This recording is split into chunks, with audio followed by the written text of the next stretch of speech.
WikiLocked, episode 3, scene 1, take 3, and action. Hello. Welcome back to WikiLocked, the series in which I randomize RuneScape wiki articles and have to wander on my own to find them in-game. Right behind me in this cave is our first goal, encounter an avian tease. Wow, I know, scary. Okay, actually I didn't like that take, can we do it again? Wow, I know, scary. But we lost our hardcore status last episode, so what's there to be afraid of? I've been training my agility and soon enough we'll run in there and complete my very first task. Prepare to be observed, birds. I'm Scramp and this is RuneScape, WikiLocked. And cut, think we got it. Alrighty, back to the grind, see y'all soon.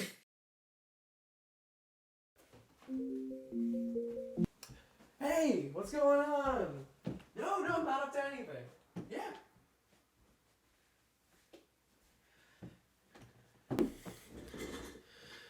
God damn it. I'm making a new character on RuneScape, but not allowing myself access to the wiki or any informative plugins. The only wiki pages I can view will be 5 random ones. I will then have to encounter them in-game before I can generate a new one. And unlock the wiki one page at a time. I'm Scramp, and this is RuneScape, WikiLocked. So yes, I did die again while filming. That did happen. Since losing my hardcore status, I've become even more relaxed. Now I can die whenever. My possessions are absolutely worthless. I'm still equipping the Tutorial Island starter pack. And I think during the second death, which we might as well keep a counter going, so let's light that up. Woo! Actually, I'm not sure which death this was, but at one point, about halfway through my Varrock rooftop grind, I realized I lost most of my Marks of Grace. Marks of Grace are rooftop currency that you stumble upon while parkouring. They're like box tops that are dropped in the RuneScape gutters, and the only thing you can trade them for is a magical Adidas tracksuit and a bag of crystals? I don't know what these are used for, so like most mystery bags of crystals, until proven otherwise, I will assume they're meth. I lost like a full sweatpants worth of marks, so I really hope the mugger that killed me is at least now wearing some warm, cozy pants. Hope those parkour Dave & Buster tickets are getting some use. So as for Marks of Grace, we have to start over. But we have a lot more running to do. I've decided to get a start on my birdwatching now, to prepare for that fated day where we can see the pious plumage in person in the God Wars dungeon. These birds, canon, worship a god. If you're scared of birds now, imagine what they would be like if they had an unwavering faith in a higher power. Birdwatching on the Varrock rooftop is not interesting. There is one common Varrock pigeon, so if you pretend they're different pigeons, why not? Either that or it's just one pigeon that I keep jumping over, and in that case, he probably hates my guts. Scramp. Kevin. In this total rooftop grind, we have seen 357 pigeons, 357 laps, filling up a lot of my birdwatching notebook. Oof. We've already gone Shining mode. We're roughly 24 minutes into the series, and we've already gone Shining mode. In the actual Shining, it takes 79 minutes for them to go Shining mode. We're going mad 330% faster than the guy who's famous for going mad. 357 pigeons is actually not much at all.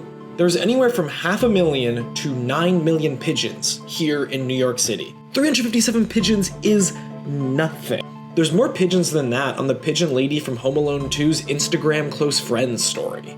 We're now running in Falador. I don't have much to say about this course. Like, there's a cool section, I guess, where you climb on what I have to assume are fantasy window unit air conditioners. That was fun the first couple of times. Otherwise, it's another roof course. Does every single city building in Gilnear have the same roofer? I'm seeing this brick texture in my dreams. This has been a more bustling rooftop though. I've often not been alone, and the people running here are really showing me up. It seems like every person training agility with me is simultaneously training magic and high-alching their inventory. I finally just got comfortable at the gym and now everyone is running and doing Rubik's Cubes at the same time. It's not even just magic Rubik's Cubes. It's not a simple prestidigitation, cantrip. High-level alchemy is a spell that is always confounded me. You are using magic to turn an item into gold. So I suppose there's a magic plane of existence out there that has a price value, everything in the world. You're basically scanning a barcode for some sort of ascended cashier.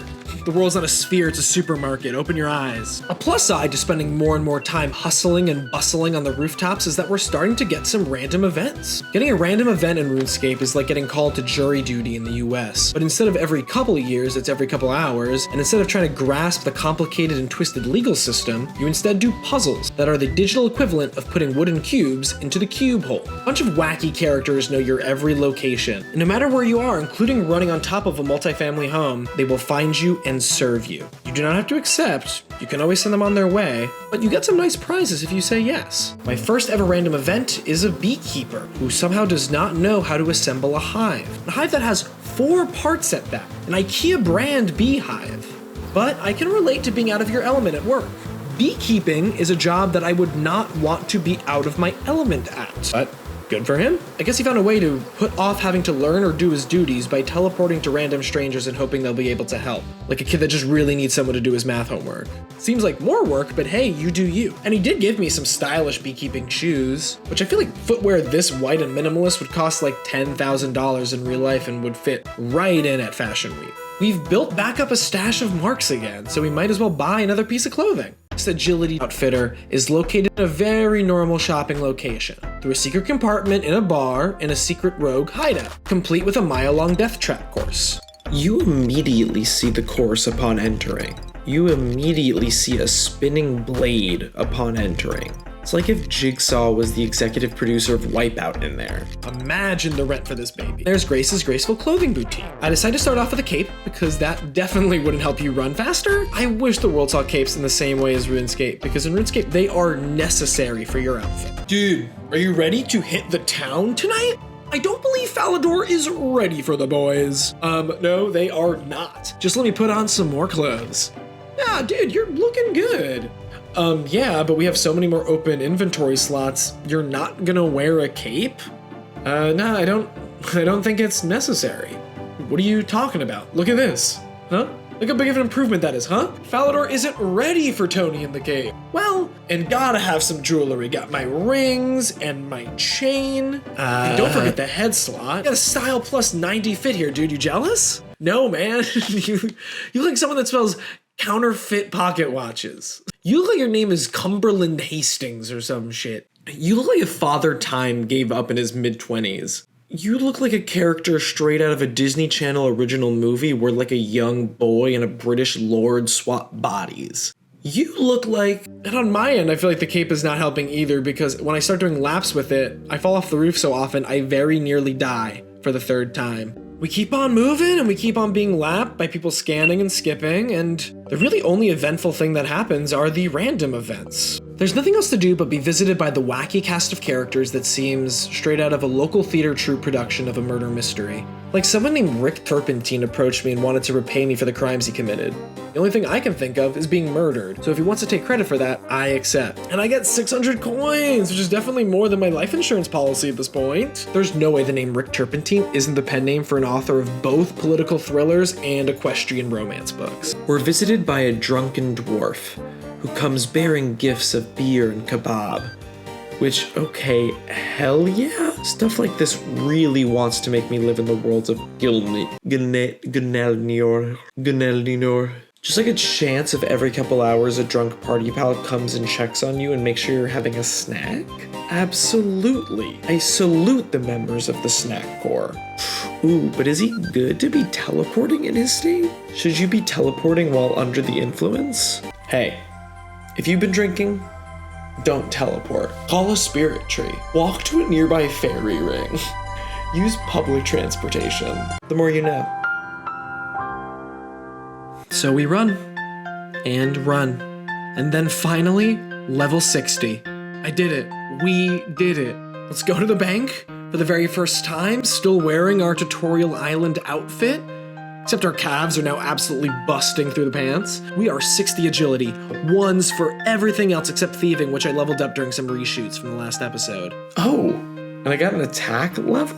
I'm editing this and noticing this now. I guess from all the times I've been AFK attacked, I've been so passively training this, I consciously wasn't even aware of it. dump everything in the bank because it doesn't matter if we die. We have died before and we will die again. Just let me see some wings flapping and I'll die happy. Put that on a hat. My bank value is 2.2 million. It's obviously coming from all the marks of grace. I guess the big cashier up in the sky really likes tracksuits and meth. And we walk back, having grown, legs swole, having learned a lot more about the world of RuneScape and ready to complete our first goal. Oh no, ow. I am so grateful and honored people have enjoyed the journey so far. It's a joy having you here. And without further ado, let's see some plumage, baby! Oh, okay, it opens up into a smaller waiting room inside the waiting room. Okay, a bit anticlimactic, but one more time, let's see some plumage, baby! Wait, no, are they not here? Are they further in the dungeon?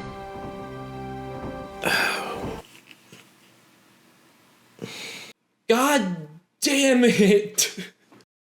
On the next episode of WikiLocked, I guess it's time to take off my favorite cap and time to take off my favorite cap underneath. Toadstools forever, baby. We're going fishing.